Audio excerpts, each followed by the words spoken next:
ये कहानी एक टैक्सी ड्राइवर की है जिसका नाम रोहित है।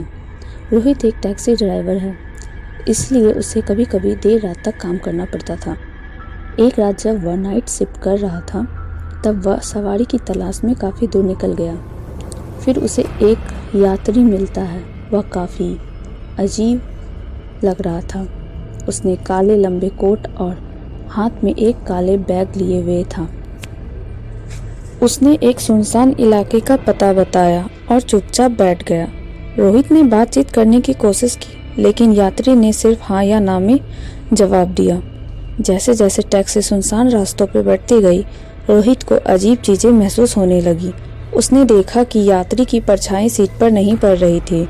रास्ते में एक काली कार उनकी टैक्सी का पीछा कब से कर रही थी। जब रोहित ने घबराते हुए यात्री से पूछा तो बस शांत रहा और कहा, बस चलते रहो। काली कार करीब आती गई और अचानक यात्री ने कहा, गाड़ी रोक दो। रोहित ने गाड़ी रोकी और यात्री बिना कुछ कहे गाड़ी से उतर गया। लेकिन जैसे ही वह सड़क पार करने लगा, वह गायब हो गया।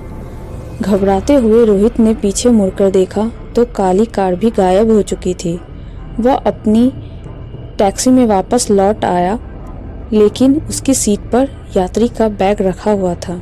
जब उसने बैग को खोला, उससे एक कटिंग अखबार की मिली जिसमें लिखा था, 5 साल पहले इस इलाके में एक आदमी की रहस्यमय तरीके से मौत हो गई थी।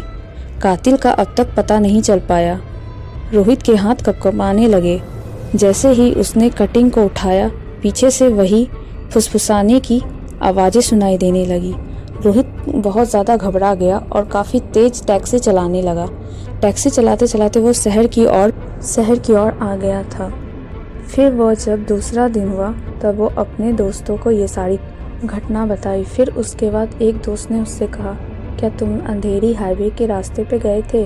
वहाँ 5 साल पहले किसी की मौत हो चुकी थी, इसीलिए आज भी वो आत्मा वहाँ भटकती है। तुम बहुत भाग्यशाली थे जो तुम बच गए, वरना आज तक उस रास्ते से कोई जिंदा नहीं लौटा।